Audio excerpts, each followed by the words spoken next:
Hindi nabasag ang puso natin. Sabi ng Panginoon, lahat na kay Kristo ay binigyan niya ng pusong laman. Aalisin ng Diyos ang pusong bato. Wala hong pusong laman na nababasag. Yung bato lang ang nababasag. Tama? Kaya sabi niya, ang na kay Kristo, binigyan niya ng bagong puso, isang bagong pusong laman at hindi pusong bato, isang pusong masunurin. Kaya tayo po ay narito upang ganapin po ang breaking of bread. Ano po yung breaking of bread? Yan po yung ginawa ni Kristo doon sa krus ng Kalbaryo. Ano? Yung kanyang katawan at ang kanyang dugo. Ang kanyang katawan ay nabayubay sa krus ng Kalbaryo upang tayo po ay gumaling sa lahat ng ating karamdaman. Sino sa inyo niniwalang siya'y pinagaling na ng Panginoon? Sa tuwing tayo po ay magkakaroon ng karamdaman, sakit ng ulo, sipon, ubo, kahit ano pong simpleng sakit, ang kinin po natin, Lord, salamat sa iyong krus, sa iyong katawang nabayubay sa krus, ako po ay magaling na. Dinideklara ko, ako po ay magaling na. Ako ay naniniwalang ako ay magaling na. Kasi sinabi ng kanyang salita, sa magitan ng kanyang mga latay, tayo ay nagsigaling. Kung ano ang sinasabi mo, yun ang mangyayari sa iyo. At sa kanyang dugo ay binigyan niya tayo upang tayo po'y luminis sa ating mga kasalanan. Tayo po'y malinis na. Sabi kanina, past, present, and future. Pinatawad na tayo. Malinis tayo sa harapan ng Diyos. Ikaw ay banal, matuwid sa ating harapan ng Panginoon. Kaya huwag tayong matakot, huwag tayong mahiyang lumapit sa Diyos. Lord, nagkasala ako. Lord, nakapagsinungaling na naman ako, Lord.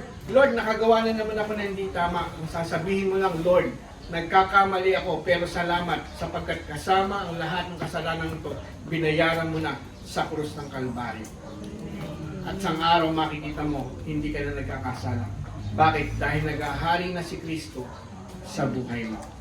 Ngayon, gaganapin po natin ang pagpira-piraso ng tinapay. Sino po sa inyo ang meron ng element na tinapay at saro?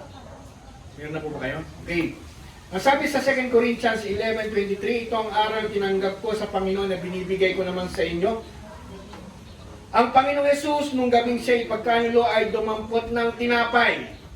Nagpasalamat at pinagpira-piras ito at sinabi, ito ang aking katawan na inahandog para sa inyo, gawin niyo ito bilang pag-alala sa akin. Bakit nating inaalala? Ang inaalala mo lang yung kakilala mo. Wala ka namang inaalala hindi mo kakilala kasi hindi mo siya maaalala. Kasi hindi mo siya kilala. Tama? Tayo, mayroong mahal sa buhay tayo na lagi nating nilalagay yung mga picture, mga mahal natin sa buhay na nauna na, pero nandun yung picture. Bakit may picture? Kasi inaalala mo. Gusto mong nakikita siya lagi. Na parang sabi mo, kasama ko pa rin ang asawa ko, kasama ko pa rin ang nanay ko, kasama pa rin ang kapatid ko. Inaalala mo. Pero nung araw, wala akong picture.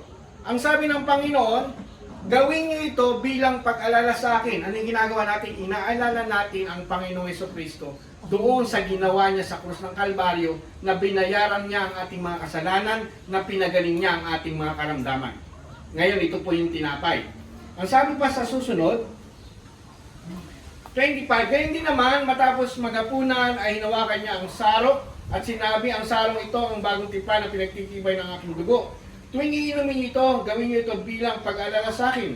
Sapagkat tuwing kakain kayo ng tinapay at iinom sa sarong, ay pinapahayag niyo ang kamatayan ng Panginoon hanggang sa muling pagparito niya. Ang sarong ang tanda ng pagkikipagtipan ng Diyos Ama at ng Diyos Anak. Sila po ang nagtipan, hindi ho tayo. Nagkasundo yung Amang Diyos at ang Panginoong Jesucristo ng lahat ng na kay Kristo ay pinatawad na. Ang lahat ng may na kay Kristo ay malinis na sa ating mga kasalanan. Yun po ang nagkasundo, hindi ho tayo nakipagkasundo sa Diyos. Yun po yung biyaya. Gaano mang karami, kalaki ang iyong kasalanan, malinis ka na sa harapan ng Diyos. Sabi mo sa katabi, malinis ka na sa harapan ng Diyos. Matuwid ka na sa harapan ng Diyos. Huwag mo tingnan ang iyong pagkakamali sapagkat ang Panginoon hindi nga niya tinignan yan. Nilimot na niya ang ating mga kasalanan. Okay, ngayon po mananalangin po tayo. Hawakan po natin ang ating tinapay. Tayo po manalangin. Ama, maraming salamat po, Diyos, sa tinapay na ito. Panginoon, salamat po, Panginoon, sa iyong katawan na simbolo ng tinapay nito ng iyong katawan na nabayubay sa krus. Nasabi mo sa iyong salita, sa pamagitan ng iyong mga latay, kami nagsigaling. Amen. At amin itong pinaniniwalaan dahil sinabi mo sa iyong salita na kami po'y magaling na sa lahat ng aming mga karamdaman. At kami po'y nagdideklara sa aming mga labi na anumang karamdaman na meron kami po'y magaling na. Amen. Sapagkat ito ay amin pong pinaniniwalaan dahil ito ay iyong sinabi. Yes. Patuloy po namin dinideklara sa aming katawan. Kami po'y malakas, kami Yes. po'y malusog, Amen. kami po'y masigla, kami po'y pinagpala at pinaburan at kami po'y mabubuhay ng mahaba, O Diyos. Amen. Salamat po, O Diyos. Salamat po sa iyong katawan. Ito po ang samong dalangin sa pangalan ni Jesus. Amen. Kainin po natin.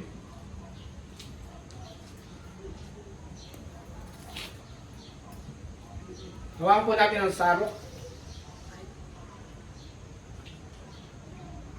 Ama, maraming salamat sa sarong ito na simbolo ng iyong dugo.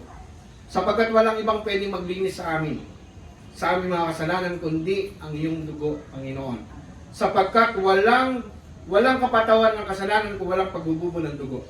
Salamat po sapagkat hindi dugo ng hayop ang ibinigay mo, kundi ang sarili mong dugo. Sapagkat ang sarili mong dugo ay binigay mo sa amin, Lord God, ang aming kasalanan ay malinis na, Panginoon, sa oras na ito, sa buhay po namin. Nang kaming naniniwala at nanalig sa iyong natapos nagawa sa krus ng Kalbaryo, ang lahat ng aming mga kasalanan ay pinatawad mo na. Kami po'y malinis na, kami po'y banal, matuwid na sa iyong harapan, sapagkat ang nakikita mo, O Diyos, sa amin ay ang dugo ng iyong anak na si Jesucristo na luminis sa aming buong pagkatao. Salamat po sa dugong ito, salamat po sa sarong ito, at amin po itong inaalala, sapagkat tunay na nagpapasalamat kami sa iyong ginawa sa krus ng Kalbaryo. Amen. Hiling po natin ang sarong.